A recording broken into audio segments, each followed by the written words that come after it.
So, welcome, Georgia Patrick. It's so nice to be interviewing you. So, we've known each other for a while. Have been in my classes. You've been on my list for eons, and we've done various things together. You're one of the most interesting people I know in terms of your background, your interests, the things you've done. So, I want to really get a sense of who you are and what you are as an ordinary visionary. So I start all the interviews with this one question. How are you an ordinary visionary? I like that question. Thank you, Robert. And the fact that you and I know each other is the best example. Ordinary visionary is, I've just always known, I've always been curious about what's around the corner, and I've always been out there out front and sort of fearlessly like, I don't care if anybody doesn't like me out here. I think it's interesting and fascinating. So 2005, the internet and all this was just rolling in. And you remember, Robert, you became evident, and you were one of the early guys out there. And so I was kind of saying, well, it's interesting, Robert Middleton or whatever. And at the same time, that's when John Jantz found me and signed me up for his thing. Now, John Jantz wrote a book called Duct Tape Marketing, and then he wrote another book. But what John grabbed me, and here's the visionary part. Robert was fun and interesting, but what did John do? John said, I'm holding auditions for everybody who's on the internet now, and I'm picking a team of the top 10 people ever in their fields and topics. And you got to try out for this. And I'm doing something revolutionary and new. It's called blogging. And I'm doing something really new and revolutionary. It's called team blogging. Nobody's doing this. And I thought, that is insane. So a visionary is somebody that goes, wow, blogging, what's that? And then team blogging, what's that? And then you kind of push that edge and push that edge. So I did that and then ended up circling back to the information guru because the duct tape marketing, what I learned was that just took off. I mean, John had his book and all of that, and he just took off and kind of left us all in the dust, like, well, what happened to the blog? Well, he got uninterested in it. And so Oh, that's where you kind of go, well, what the hell's Robert Middleton doing? So that's when I grabbed onto your stuff, and I thought, this guy is a crazy visionary too, and I've been hanging out with you ever since because you didn't abandon me. aha. You like that story? Yeah, that's interesting. Yeah. Well, we get interested in certain things and we chase bright, shiny objects in some cases, and then that peters out and we do whatever. So, well, as you know, I retired officially and now I'm interviewing people to Yeah. keep myself busy. So tell us a bit about yourself. Now, I don't want, right before the interview, you said, well, I've always been an ordinary visionary. Tell me about that, about you going to the office with your dad. That's a great question. I throw this back, and I realize when you sort of live your life, but who who at 5 or 6 wants to go to an office supply store? Most kids want to go to a toy store. I wanted to go to an office supply store. I wanted to play with the pens. I wanted to play with the paper. I wanted to write. I wanted to do all this stuff. And while my mother was embarrassed that I got a D on my report card for handwriting and everything else was A's, she sent me off to typing school so I wouldn't be an embarrassment to the family. Well, that just sent me right off the charts because here When I you were am. how old? I'm 7 and I'm being sent to typing school.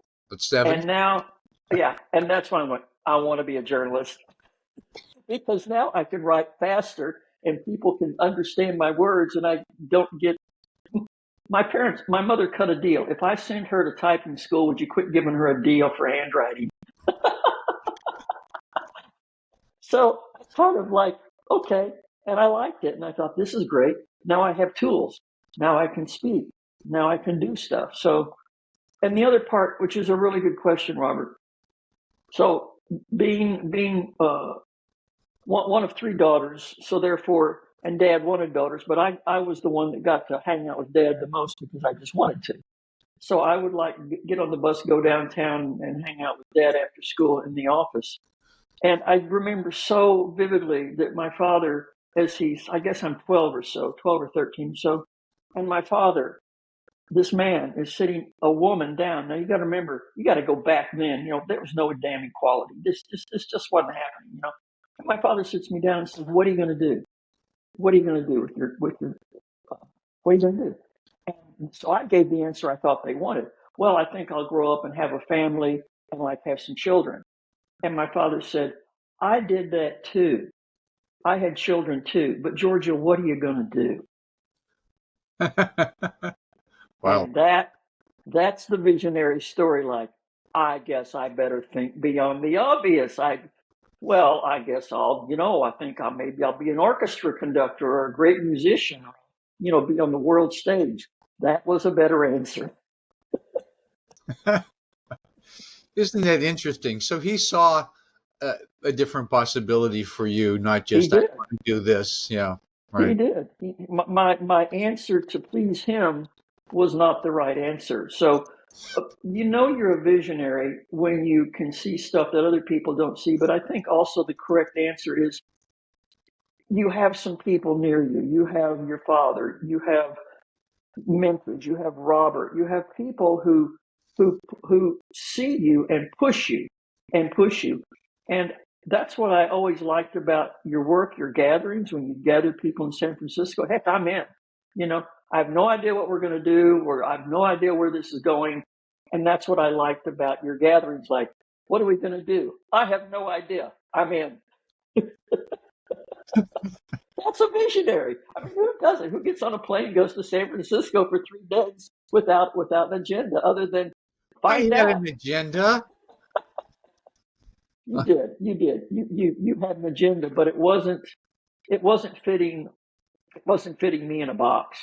It Yeah. was challenging me to do something like, oh, okay, I wrote the book, I did all this. What are you doing with it? What are you doing with it in your business?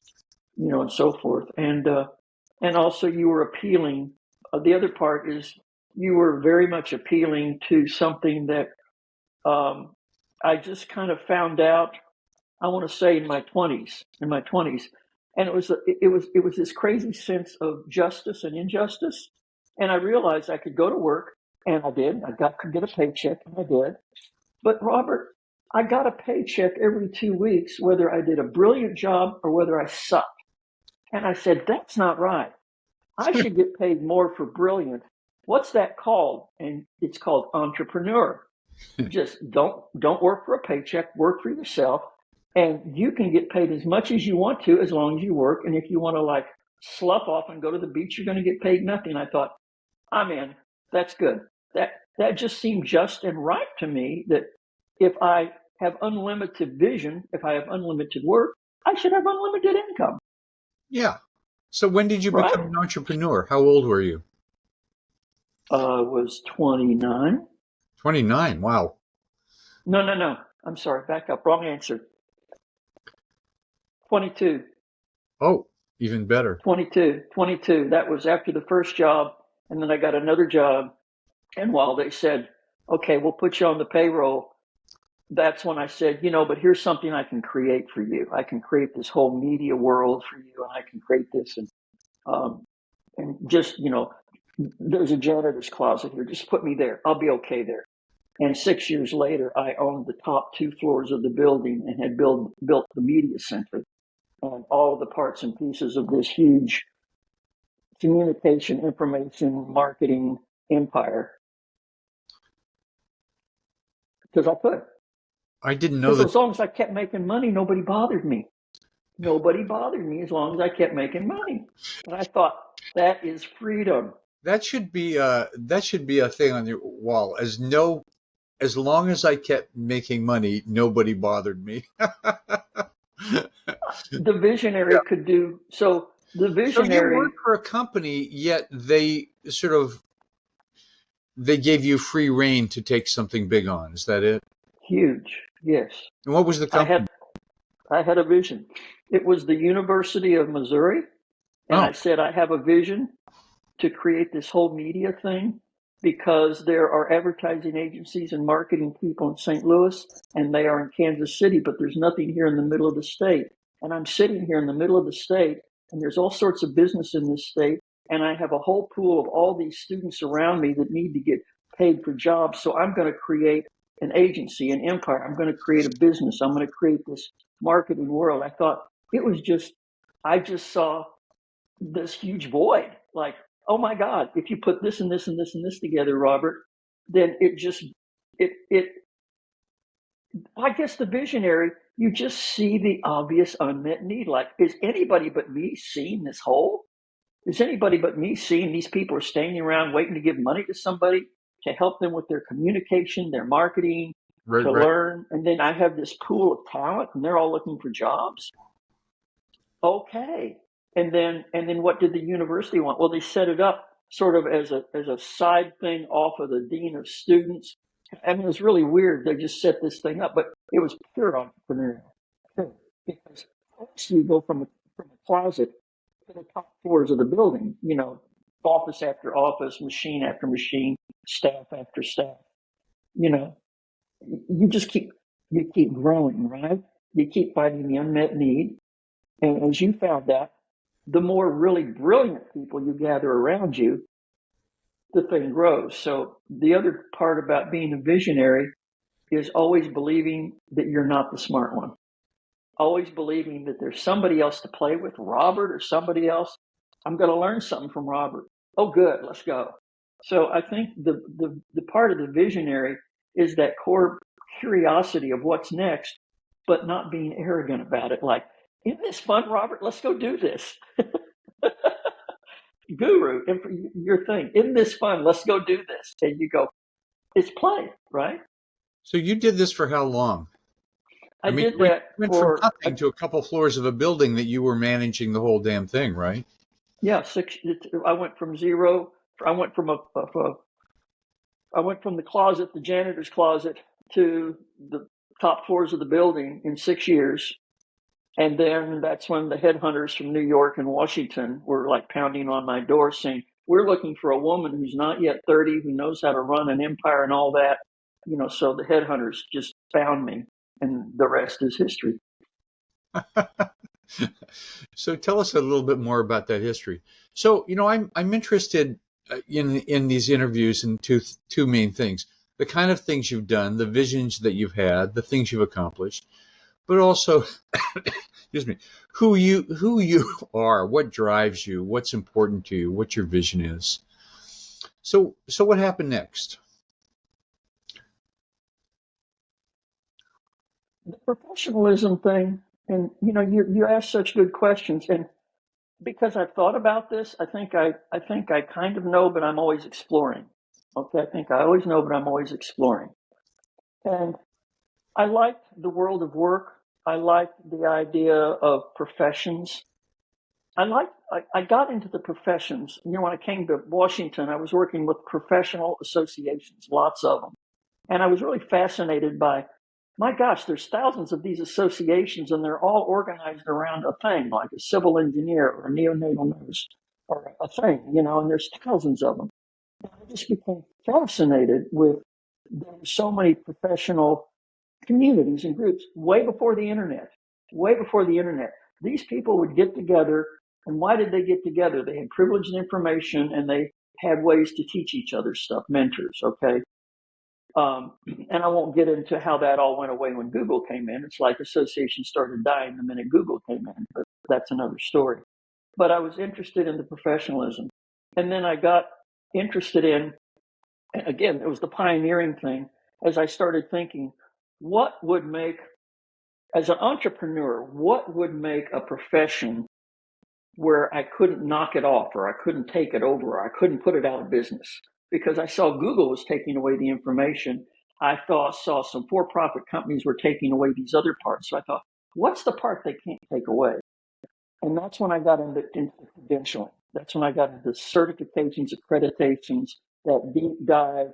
This is where the people who know something set the standards, set the rules, set the tests. They go deep and they go deep. And so I pioneered in that area, Robert, where nobody was. There was like, really, nobody's working here?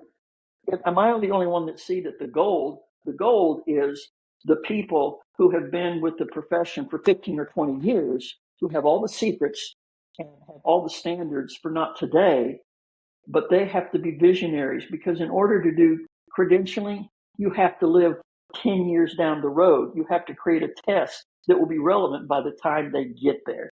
So you basically have to live in this weird future. Why did I do that? The answer is simply this. I thought, what's the one thing that you're given in life? First gift that you're ever given, and the only thing that you take into death with you. It's your name. Your name. It's the only thing. It's the first gift you're given. Your parents give it to you. And it's the only thing that goes into death with you. And I thought, your name's damn important. Therefore, aren't the initials with that name damn important too, like MD, PhD, CCV? Because those will go with you into death. That's my vision here. But I think that's important. Doesn't anybody else see that that's important? What did that all turn into? It turned into an amazing life of working with over 600 different professions, doing the deep dive on 600 different like a different language. And he said, if you, because in order to do their credentials, in order to tell their story, in order to be the marketing person, and to the intersection with Robert, this is an important intersection. What did that look like? So for years, each of these professions were always good at their craft. Neonatal nurses are good neonatal nurses. Nurse anesthetists are good nurse anesthetists. They were all lousy at marketing. In comes the information guru. In comes Robert and his marketing. So I tuck Robert and his marketing under my arm, and I go back into all of these organizations and say, nothing wrong with you. Nothing wrong with you. Do what you're doing. Set your standards, do your tests. But I need for you to learn how to tell a story, because nobody understands, why do I want to become a civil engineer? What is exciting about coding software? Where's the story? There's no story. And so where that ended up was being the only company on the planet that told the story of professions. They say, what do you do? I'm the storyteller for the professions. What does that mean? That means I'm the only person that goes into an entire profession and says, only thing that's missing here's a story. And if you could tell your story, people would love you, want to buy you, want to pay your prices, would understand you. You're just missing your story. So, it's a long answer, but take all the stuff you were doing. Take all the things that you were writing about. They didn't want to learn Robert Middleton. They wanted me to apply Middleton to them. And so that's what I ended up doing, saying, I can't be here with you forever, but I need for you to learn some of these basics. And I need for you to embrace some of these as part of your skill set. You have other skill sets in this profession, but here's one that nobody taught you in college. And you're going to have to learn how to be a storyteller, because nobody cares about your dumb PowerPoint. Right. Now so your clients were the people that led these certification organizations or professional organizations exactly in a myriad of different kinds of professions. Yeah. And what was missing? So you said what you need is a story. What was their felt sense of what they were missing? It was like, our organization isn't working, or the field isn't growing, or what was why were they talking to you in the first place? For the same reason that people go to marriage counselors. I think we have a communication problem here. It's always, they don't understand me. Okay, I got the business that way. They never said we suck at telling the story. They just said people don't understand us. People don't. They don't know how to find us. They don't know how to buy from us. I mean, does this sound familiar? I mean, go back. I mean, go to the basics of the marketing ball game. So they didn't want to learn the marketing ball game. I wanted to teach that to them. They didn't want to learn that, but they wanted me to run them around the bases again and again and again. And by literally, it would be a 2 or 3 or 5 year contract where I would take the marketing ball game and just keep running around the bases until it became part of their new culture. And then they thought it up and it was brilliant and I could leave. It's like they thought that was great. So for people who aren't familiar, I didn't know you took that model of mine and used that. Oh my gosh. I just took So the model and I I love wanted to I wanted to share it with them and they didn't want to learn it. They didn't want to do it, but they wanted me to do the magic trick with them. They wanted me to run the bases with them. They wanted, and they would pay me to do this. And I thought, okay, you could do this, but if you want to pay me to run the bases with you again and again, I'm for hire. So what did that, in my particular thing is I worked with self-employed people. Yeah. So I said, well, the first thing is you have to have a message.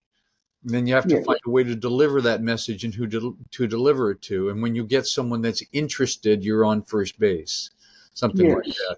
Yes. And then once they're on first base and they have some interest, then you start to have a conversation with them and explore with them and listen to them and get them up to second base where they go, yeah, maybe this is a good idea. Maybe we should hire you. And then the from 1, 2, I got to remember the bases.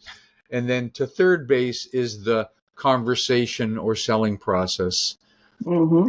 And from third to home is finalizing the deal and getting the contracts and all that kind Right. of stuff.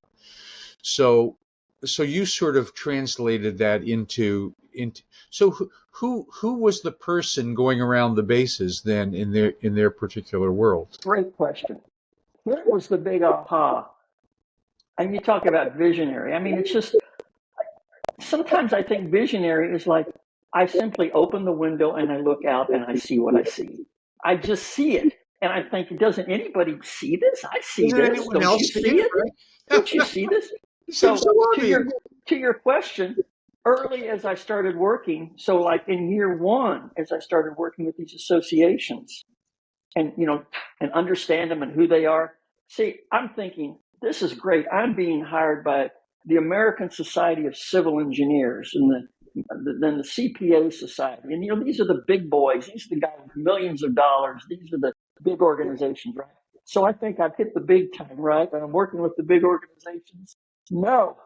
When you look at their board of directors, when you look at their membership rosters, 80% of all their members are small businesses. They're entrepreneurs and small businesses. You Right, work right. for the American Institute of Architects. The majority of their members are all firms of 7 or smaller. So I thought, oh my God, I am now the small business expert in what they think they're a large business world. And, Robert, you spoke to many associations and you and I talked about this. And when I realized I was being hired to work with people who really were very entrepreneurial or small businesses and growing small businesses, they could use this. And what they would do, Robert, I would take your stuff, I would apply it to the organization's goals of let's get some members, let's be understood. But I promise you, my friend, 90% of everybody I worked with said something like this: I am so stealing this for my own business. I am so using this for my own business. I said, go to Robert Middleton's side, go buy his stuff, go do it. I mean, he'll teach you all this stuff. I, they're small businesses. The only ones that weren't really small businesses were like the American Hospital Association and stuff like that. But just about every other profession, when you look at the profession, it's made up of lots of small companies. It's not made up of big companies. That's just not it. Or if it is, that's not the people I was working with. Yeah. That's not who I was working with. So I how mean, long? I saw it. I thought these are a bunch of small businessmen that don't know how to market, and then they would just they would engage because they thought they were stealing something wonderful, and I was just happy to give it away. Like Right. and they thought this was the greatest thing that I was doing, and I was just responding to Well, you can apply these in many cases, and all of you, if, if all, if your thing is, I need some customers, I created this wonderful idea. How come nobody's buying my stuff? And I would say, stop, stop. When you had a lemonade stand, okay, let's go back to that. The very first thing you had was what? Some neighbors. So you had some customers, and then you went to your mother, and then she bankrolled you with some lemons and some sugar and the pitcher, and she put you out on the street. But the first thing you had was customers, and then you had lemonade, and then you put a sign up, and then you let everybody know you had lemonade. And I said, you forgot. Number one is, why are you making this? Why are you making the lemonade? Who asked you to make lemonade, right? I thought that was so basic. Like, that's not a visionary. Why don't we start with who wants this? Instead of paying huge dollars, I'm going to go hire a marketing firm to go make people love me and so sell my stuff. I'm going to ask everybody to get on Facebook and go sell my stuff. Nobody wants to sell your stuff. They want to sell their stuff. But they like to share the fun. I didn't create Robert Middleton stuff. Robert did. Robert's my playmate. Isn't this fun? You want to play? This is good. See, big difference. And that just went on and on and on. And I tried to give it away. I said, doesn't anybody else want to do this? Oh, we can't do it like you do it. I said, come on. So I had no competition. I never had a competitor because I just never had a competitor. Really, in that particular niche, right? Yeah, in that particular thing, it's like, I just didn't. I didn't. So So, when somebody would like send me a request for proposal, I would just pick up the phone and say, obviously you don't know who the hell I am. I don't do proposals. And you are wasting so much time with this sports cat. Is your problem nobody's buying your crap? Is that your problem? Well, get off this proposal thing and let's have a conversation. And that's how I got to work. that little snippet there is gold. I mean, Yeah, yeah, yeah, but the understanding, we got to the talk to understanding, people, right? the but the visionary understanding. That sounds arrogant. Yeah, The phone call really went like this, and you and I talked about this, and you taught me many, many refinements on how not to be, an asshole or not be arrogant. But I would pick up the phone and say, I think I understand why you're sending me a proposal request. You want to make sure that you have looked around and you have purchased and you have not wasted the money of the company. And I understand that you fear for your job. I want you to know I don't write proposals, but I want you to know I got your back. I know what you really need here. I'll write you a one-page letter. I believe this is what you really want, and your board will think that you have been wise and you have not spent the money foolishly. You're fearful for your job, aren't you? It's just understanding. That's the driver. They really didn't. I said, you really don't want to write proposals, do you? You really don't want to read proposals. You just want to get on with this work and keep your job, right? yes. You just want people to love who you are, right? So it's almost like, that's the marketing ball game. All of that isn't that. Remember the part where you talked about in the clubhouse? That's all the in the clubhouse stuff. Understanding in the clubhouse that they're talking about, let's do proposals. And I'm saying, don't you just want to play ball? Let's just get some balls and bats and let's get on out there and play ball, okay? Don't you get a sense that a lot of people are preparing to prepare to prepare, Oh, so that preparing to when they're prepare. prepared enough, they can prepare a little bit more, so that they can sometime be able to prepare enough so that they are prepared. I've never said it quite Correct. that way, but it's sort of like, and it's all about, just you got to get past the fear and start communicating with people. But everybody's a little different. For you and me, that wasn't so hard. I just started talking to people and asking questions and finding out what was needed and then thinking stuff up. But a lot of people don't have that mindset. I mean, you were the kid at how many years old you wanted to go to your dad's office supply place, and 5, at 5 years old. play with the pins and the tape. When I was a kid, I wasn't five, but my dad had left the Air Force. He Hmm. retired, had been a career Air Force officer for 27 years, and he started to become an entrepreneur. And anyway, so I sort of was helping him with a few little things, and I was always fascinated by that. And he had bought a franchise called Commander Board, and it was these big Yeah. signs that you put up, and you put these letters on the signs. Hmm. So he wrote up a whole bunch of sayings that you could put on the signs as a marketing thing, and he gave the job to me to type them all up. Yeah. And that was my first marketing training. Hmm. And he'd say, "Well, that's not what I wrote." And I said, "Well, I thought this was better because this." And I went, "Oh, okay." Hmm. Hmm. I sort of had a sense of that. But, getting people to have a sense of that is a lot different than you just helping them do it. People don't want to sell. People don't want to market. They just want to get business and do their work, right? They just want everybody to love them and buy their stuff. Yes. That's it. Why don't Love me and buy my. I sat here in isolation and created this wonderful thing. How come everybody doesn't understand what I just did in isolation? How come you don't understand why you need it, what you're going to do with it? And did I actually ever look around your environment to see, what your need really was? Did I create this stuff out of my need, Yeah. or did I create it out of your need? And I think that's, I don't know where you get that, but I'm back to the lemonade stand.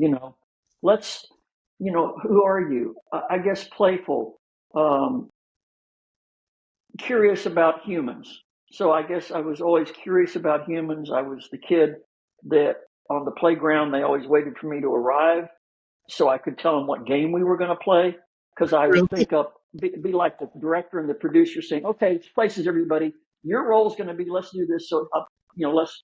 So I guess you have the imagination, you have the creativity. Back to what you're saying exactly.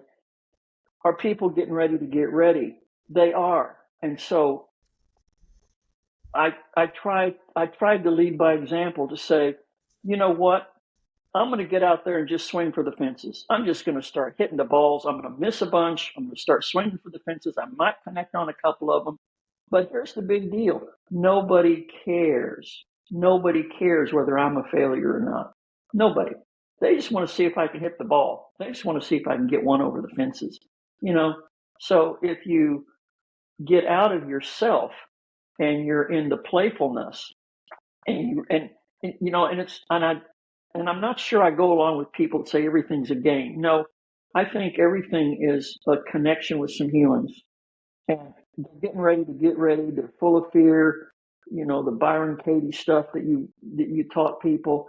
It's just helping people kind of.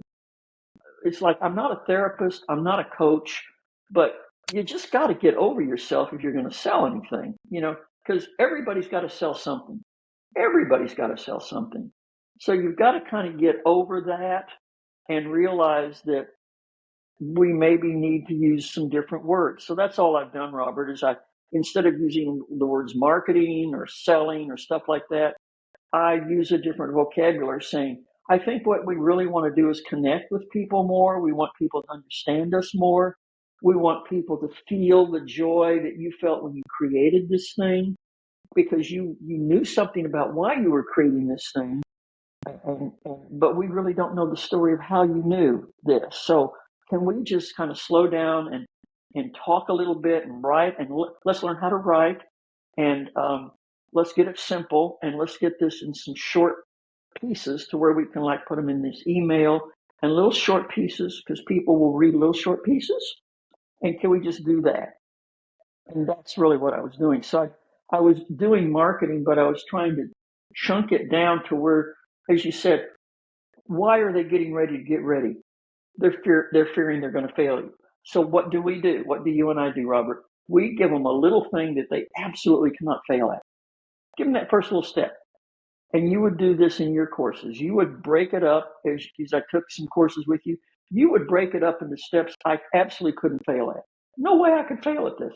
I just had to do the work. Yeah. Had to Like do the write work. this thing, and I'd give people a template for it.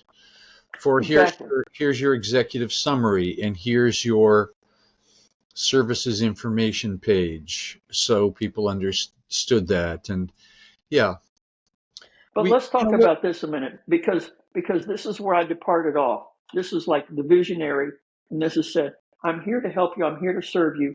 But if you're going to be this way, I'm not interested anymore. I'm gone, I'm out of here. Okay. And that happened probably when I was about 35 or 40, when I started really refusing a lot of work and just taking on only the stuff because I realized if people are getting ready to get ready and they're going to get ready forever, I really can't help them. I can't help those people. They have other issues that they need to solve that I can't do that. If they're stuck, that's a victim mentality. I cannot help you. Again, I'm not your therapist. I'm not your mother. So I kind of saw these signs and there was a difference to me. It was almost a feeling. If you were leaning forward and curious and want to learn, and I'm not sure I learned that, but can you teach me? I'd stay with it. But if they were doing this pushback, yeah, but arguing with me, I'm going, go ahead. I can't waste my life on you. You're going to get ready to get ready. You insecure piece of stuff. I cannot be around you. You're toxic to yeah me. And so I learned to walk away from that. Just yeah walk away. well, I discovered some people like you were eager to learn and assimilate and apply Mm-hmm. immediately, and so I suppose that's true in any learning situations, right from school, whatever it is. Yes, I'm interested in that, and I want to. But some people, that's just not their orientation, and they should not be. They should not be in the business of being self-employed if that's their concern, right? If Correct. or my job is vice president of membership growth, but I hate to Mm-hmm. sell. So people get put in a place where it's just not right for them. Yep. Yep.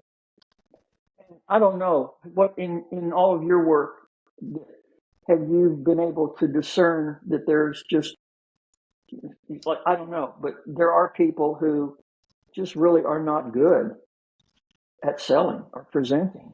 They're just not good. I don't know where or why, but they end up they end up not doing well in life. They just are not connecting. They're not empathetic. They're not seeing the world from somebody else's point of view enough um, to then go take it back and delight them. Robert, you are always, always, always just working on the next thing and the next thing and the next thing and the next thing. And the thing that I learned about you and I liked about you is you got to grab onto what Robert's doing today because he ain't going to be doing that next year. I mean, just don't drag him backward into that because he is not. He's done. He's gone with that. He is gone. And so what I learned, and where do I get that? I learned like if I want to play with Robert, I got to keep up. And so my question to you I've always asked you, Robert, what are you working on next? Because you're always working on something next because you're bored silly with what you did 2 months ago. Yeah, yeah. Tinkering with the website, creating something different. What is that? What is that? Because that to me that's not selling. That is this constant energy where, I mean, you have this energy around you where that makes you very attractive. I mean, people go, I don't know what he's doing, but I want to play. He looks like he's having a good time. And you Yeah. know what? And he'll take my hand and I won't fail. He won't hurt me. He's going to hold on to my hand. He's going to teach me for as long as I do the work, if I show up and do the work.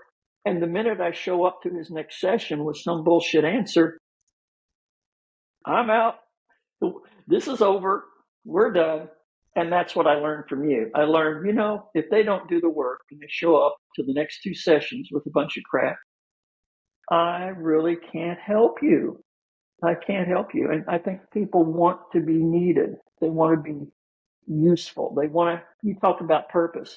I think we want something that says, thank you, I learned something or I applied something. Instead of sitting there arguing with me, it's like, I'm not here for you to say, yeah, but. Right. Because, go talk to yourself with that stuff, right? I mean, what is that, Robert? What is that? Yeah.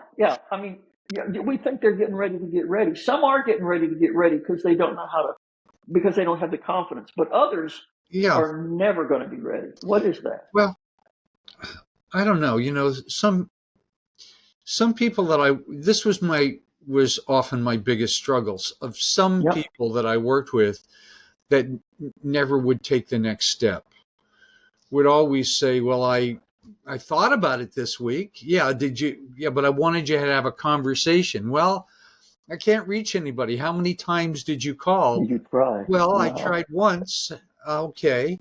Well, you tried 27 times, and that blows their mind. It's Mm-hmm. an exaggeration a bit, but so the value for me is every time I try to teach somebody something, it's Mm-hmm. either you take that and move to the next step and you start to get good at it, or there's a block. And so Mm-hmm. that was always, and who knows what the block is. And then I discovered Byron Katie's work, which was questioning your beliefs about that. Mm-hmm. So I found Mm-hmm. blocks were beliefs. Mm-hmm. The belief was often, I'm not able, I can't do this, this isn't easy. If I do this, something bad will happen, whatever they. Mm-hmm. Mm-hmm. But to do that work takes real commitment as well. And some people would say, well, and that, and then we stay stuck with a belief that I can't do this, that I'm not able to do this. So I was always trying to figure out, well, how do I appropriately, gently uh, um, coach people and support people in taking that next step, whatever it might be. Mm-hmm. Mm-hmm. And sometimes, looking back, I wish I'd had more skills in that area, more ability to, and I was always learning and studying and trying to figure out what do I Mm-hmm. need to do to help people take that next step, whatever it is. But I think you can have an intelligent person that could learn pretty much Mm-hmm. anything, Mm-hmm. but maybe they just didn't have the passion. Maybe they didn't have the excitement around their work. Maybe that didn't really light them up a lot. So it's Yeah. like, I had a client who was an attorney, didn't have a lot of attorney clients. And I said, you got to start networking and meeting people, and you belong to an organization. I want you to meet the people in your organization. Mm-hmm. And I Mm-hmm. tell you, it was my biggest failure because every week I'd have this long conversation with him about him not connecting, Mm-hmm. Mm-hmm. and maybe so. Uh, he would be a better person that was a lawyer that sat at a desk that did the law stuff, but someone brought the work to him. Yep. But we got to remember that's the largest percentage of people. I can do this work, but I can't get the work. I can't get the work because I'm not a good communicator. I can't get the work because I'm afraid of being rejected. I can't get the work because of whatever. And that whatever is sort of the magic spark. And do you have that magic spark? And if you do, I can teach you that. And if you don't, Mm-hmm. I probably can't teach you that. So what is the magic spark? It's like, yeah, I really want to make a difference. I do have a vision.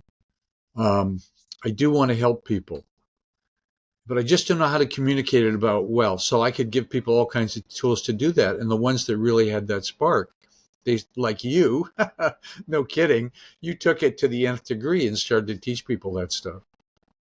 Go back to the entrepreneur though, Robert. What is the thing? What is the thing that's missing in there?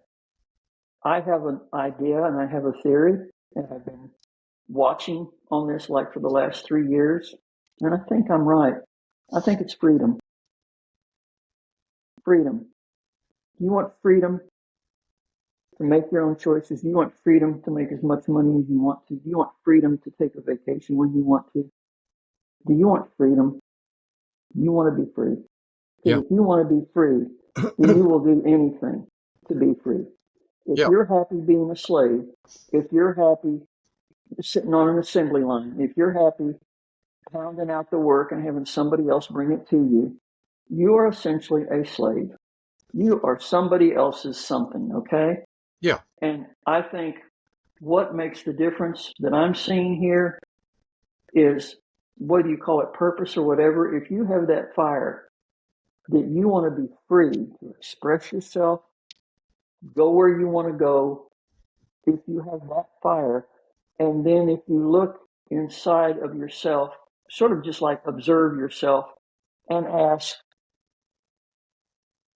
it sounds like a stupid question, but some people never ask it or never find the answer. But what is it you do with ease and grace?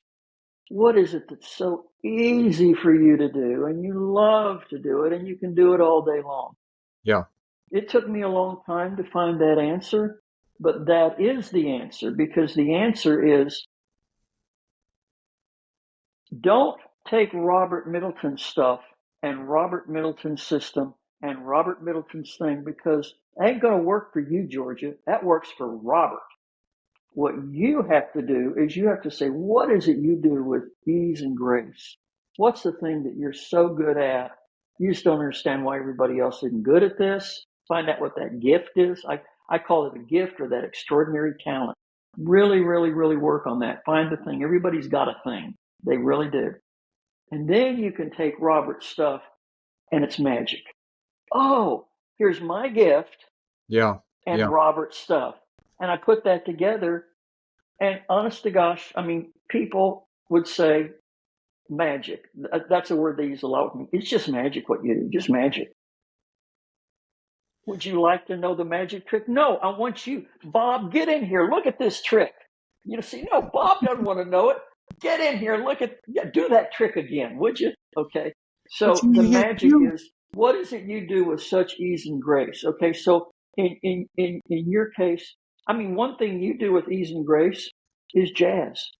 You do that with ease and grace. You understand it. You I have don't, the I don't, rhythm. You I know don't, it. I don't play jazz. I listen to jazz. I know. But if you look at your work, Yeah. there is a musicality to it. There is a rhythm to your work. There is a score, like an orchestra conductor's score. That all the books you write, you might as well be writing a symphony. Okay. Yeah. So I see that in your work. And Yeah. so I think freedom is the big thing. And if you really don't want to be free, then you won't do the work. You will think up excuses and you will accept whatever pay or whatever job or Yeah. whatever, or you'll be like too many people in this country. They're just so miserable because their lot in life is what? Not their fault. It's somebody else's fault. Everything's going on is somebody else caused it. Somebody else caused it. And I just think that's a miserable life. It's horrible to have to, you have one life on this planet and that's it. You're going to live it thinking everything else somebody else can fix, instead of you can come in and have the freedom you want to, the freedom to do what? To think up a crazy idea, to be, to be free, to be free from self-doubt, to be the beliefs, to be free from self-criticism. We're talking about freedom. So when you would say, Robert, great idea, Georgia, go call 5 people and see if they like it too. That's freedom. So I get on the phone and I say, this is the craziest thing you're ever going to hear that I thought up, but Robert said I needed to kind of test the waters. So just listen to this. Is crazy. Listen to it. And I had the freedom to call 5 people, the freedom to listen to them, the freedom to say, well, son of a gun, would you look what I learned by talking to those 5 people? Yeah. But it came from What do that those free people thing. need? There's It so came many, from that point. there's so many elements to this. What do people need? What are they looking for? What's the problem they have? Where are they stuck? Yes. What are they frustrated with? What's not working for them? Often looking at the negative is a big marketing thing. You know, I'm always been a student of marketing and looking at marketing. What are they doing and what are they saying and how are they doing it? Mm-hmm. How are they getting attention? And it's either one or both. You've got this problem and you want to get rid of it, or you have this benefit that you want, but you don't have it yet. And sort of a combination of those things. Exactly.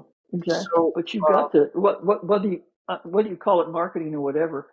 Sort of. I came for my own personal. Just you have to be comfortable with who you are. You have to be comfortable with the questions you're asking. Is what is it you are really about? What drives you? Because if you don't understand that, you're going to end up running down some wrong paths. Okay. And to me, it may not matter to anybody else, but it matters to me. Am I a marketing person that knows how to write, or am I a writer that understands business? And I struggled with that for about a decade because I took marketing in college. I thought maybe I'm a marketer, right? And when I settled with and got comfortable with the fact I'm really a writer, a storyteller who understands business. I'm not a marketing person who knows how to write. That flipped the switch for me. I thought, so I know why I'm here. I know what I can do for you. right. And so I don't use marketing words and marketing terms. I use story words and communication terms. But at the end of the day, we got to sell something and pay some bills, right? Okay. We got to sell them and pay some bills. Well, we got Exactly. to go sell something and pay some bills. And we've got Yeah. to go. And why do we have to go sell something? Because you really, at the end of the day, you want to delight somebody. The money's important, but what you really want is you want your eyebrows to go up and go, wow, I like that. That's really what it's about. You want somebody to like your stuff. Well, And if you get paid for it, that's great. But, I if you wanted to just help got paid a people. bunch of money and nobody really liked it, Yeah. walk that out. Where does that end up? So, in you working with your clients, um, what was the genius of what you did that really made your work? You know, they hired you, you helped them, but what is it that you could offer that really made the difference? See, you were someone that could do stuff yourself. You started very, very young at Mm-hmm. 22 years old Mm-hmm. and went from nothing to a lot, and then you got Mm-hmm. recruited. Um, but when I did stuff myself, I always found it pretty easy. It's like, okay, let's words, some images, some communication, get in front of people, do talks. That seemed like really obvious. For other people, that was rocket science. Mm-hmm. So I had to then go in and say, okay, I do whatever I do, and now I want to teach people how to take that on themselves. Mm-hmm. So I went in and I sort of deconstructed everything I did to figure out, okay, well, you need a message, you need this, you need that, and Mm-hmm. then take it Mm-hmm. as a chunk. And then I showed people how to do that piece. And it's like, okay, that's good. You got a good piece, you got a good email, you got a good website, whatever it is. So so I'm asking you, Mm-hmm. what was your genius in taking what you had, your inspiration, your expertise, so you could infuse that into other people? That's a very precise and good question because we talked about it a little bit here. What I do now today is just more precisely what I think I've always done. I just do it just with individuals, and I do it with individuals who are over 45. So my genius right now is I have lived experience, I have wisdom, I have all this gold I'm sitting on top of, and Right. I understand certain people. I really understand people who are 45 and older, who've done everything, who've worked everything, and are now facing some new kinds of challenges with communication, with choices, and so forth. So, to answer your question, the genius is in constantly understanding who I am and help them get to that point. So many of them haven't really understood, haven't gone through what I've gone through, haven't gone through the experience or the introspection, or as you said, the deconstruction, and then put it together. I've experienced, I can deconstruct and put it back together in 2 months. Let's not take a year. We don't have a year.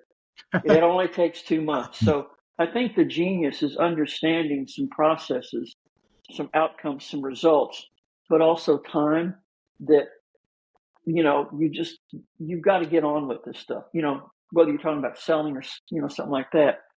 The business part of it is, you have to have that cash flow. So you have to understand it. So, I'm working on several things now that kind of go to the genius of that. And one of them I'm just going to throw on you. I mean, it's the craziest thing I've ever thought of, but grab this one. Music. Yeah. When Quincy Jones died, I just said, wow, what did Quincy teach us? And Quincy taught us in all of the music and in all the scores and all of the jazz and everything that's ever been out there, there's only 7 notes. There's only 7 notes. Some are sharp, some are flat, some are octaves. There are only 7 notes. And I sat with this for a while going, dang. So then I looked into all my humans, and I started looking at all the humans I've ever worked with. And I thought, what if, Robert, what if I could take you and I could literally, through some questions and my understanding and my genius, to say, Robert, 4 weeks from now, I'm going to find 7 words that are you. They've always been you. They've always been, these are your notes. This is your symphony. This is the song you want everybody to sing when they hear you. This is what they want to clap when Robert comes in. So if I help you find those 7 words, and then I show you in the second month how to use those 7 words every place. I don't care if you use even more than 7 words, but you got to use these 7 words: Facebook, profile, email. I want you to use these 7 words because these are your words. And this is the real you. And this is your song. And I want this song. I want this rhythm. I want this thing to come out. And so I started working on this. Crazy as it sounds, I've been working on this for like 18 months. I've had some success. I got a note the other day, and the woman said, my God, the way the words flowed in here, it was like a symphony. It was like this. And I thought, there you go. There you go. It's a song and it's a thing. And can those 7 words change? Give Yeah, me they an can change a example. little Give me an bit. example of those 7 words. Okay. Those 7 words, the words are all of the words come from a list. I start you with a list. I'm saying, Okay. we're going to find the real you. All of the words are both nouns and verbs. All of the words are nouns and verbs, like love. Okay. Fear. All of the words are nouns and verbs. And why? Because the noun part is your identity and the verb part is your action. Right. Okay. So I started testing that. I'm going to find the 7 that are your song. I'm going to find the 7 that are really you. And I'll prove it. And then we're going to show you how to, you already know how to write. I'm going to start writing with you and putting those in your post in your website. And we're going to go test these with the world and have people go, dang, that's the Robert I know. That I want to sing to that song. Those words are pulling me in. Those words are connecting with me.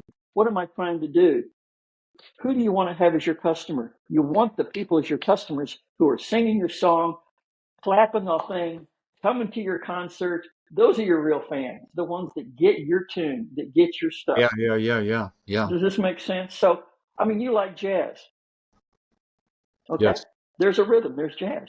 So anyway, it's a crazy thing. I'm working with it.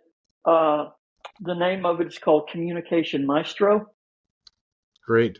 and it combines communication and every concept in music and every feeling and every connection of communication that music ever was.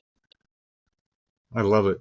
So tell me, not to put you on the spot or anything, but what are your 7 words? Love is one of them. Love. Okay. Good question. That's the first one off. Um,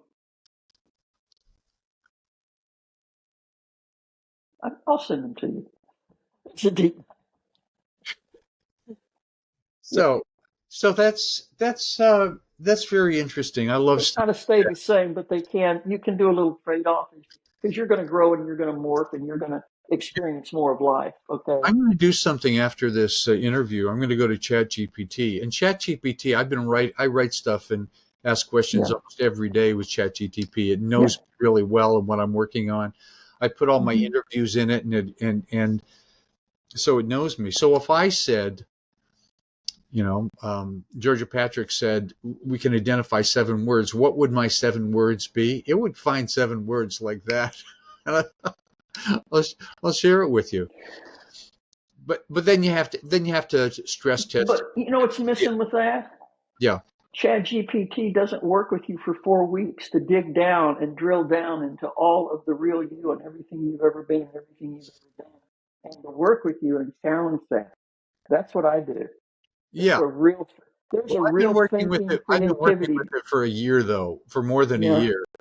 So it's a bit different if you just went to it without it knowing me.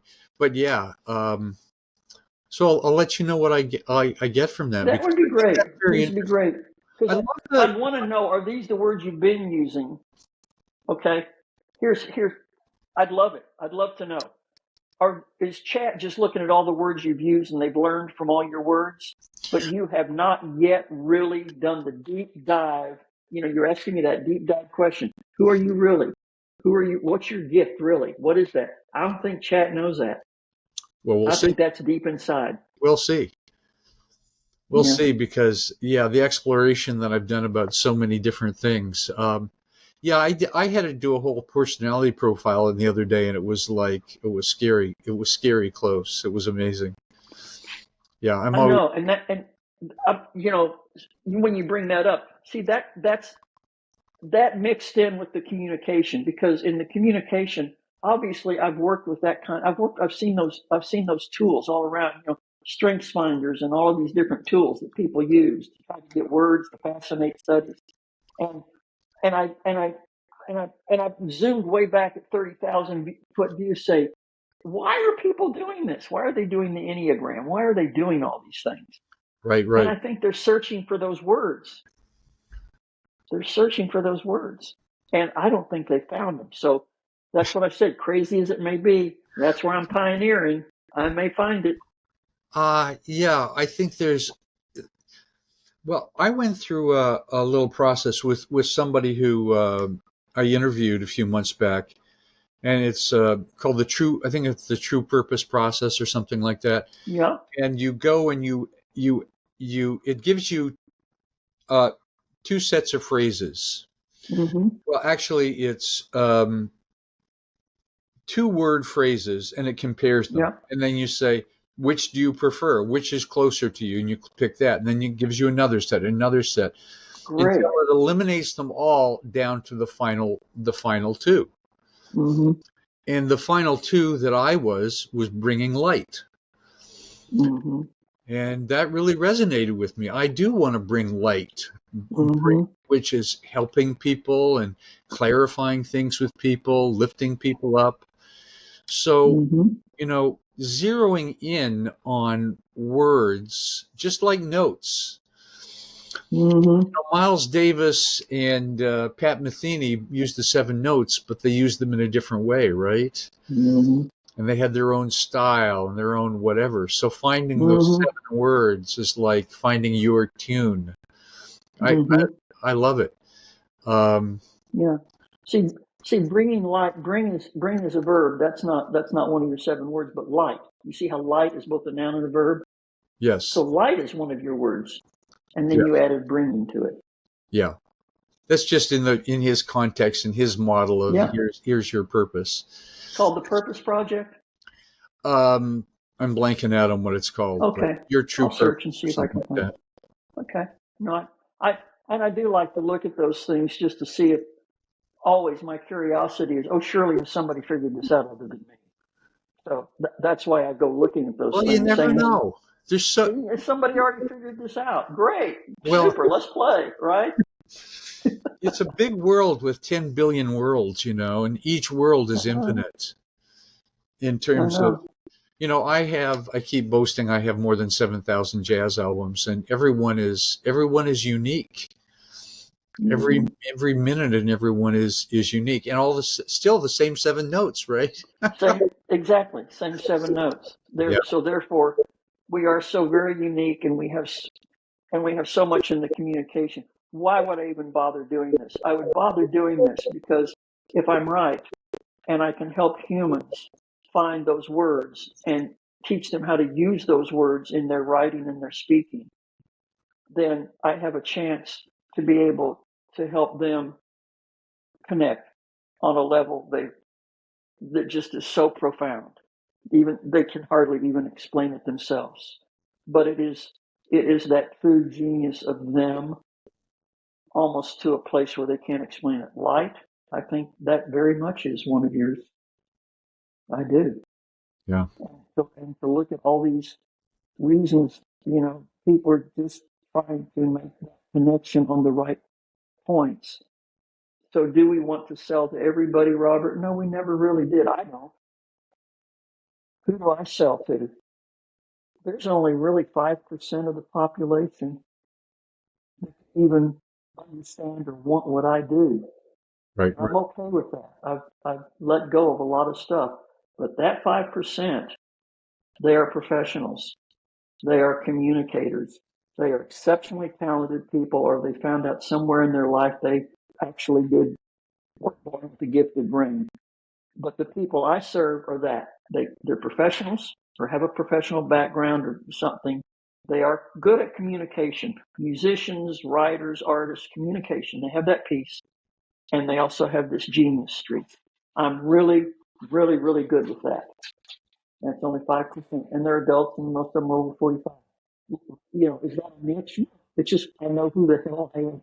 And I know who I can help. It's a demographic in a way. So, Instead of trying to be all things to all people. I mean, is this crazy? And you never said that. You never said, hey, go out. Everybody's got to love it. Everybody's got to buy it. It was always about finding the people who connect with maybe those 7 thoughts, 7 words, and say, I don't know who you are, Robert, but we got to do business. That's all I want. I just want them to say, I don't know who you are, but we got to talk. Done. Up to you now. And that's what I'm trying to. I guess that's what I'm trying to spark is that, if you could just connect with the people who are worthy of you, don't worry about the fools. yes, That's a good life, huh? then that's a good life. People So, who are worthy of your presence. And you see how that sounds arrogant, but it's not. It's like, I only have one precious life, and I only have so many hours today. I want to really have maximum impact.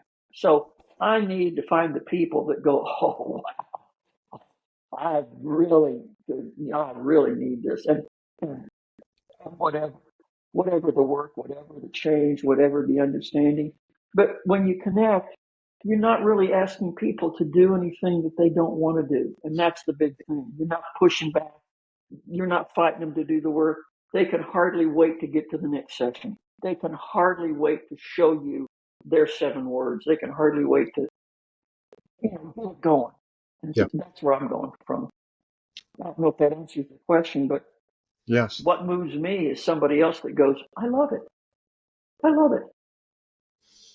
Can't live without it. If it makes money, yay. Yeah, yeah, exactly. Yeah. So, Georgia, I want to thank you for taking this time to do this interview. It was a Always so much fun, Robert. Always so much fun with you. thank you.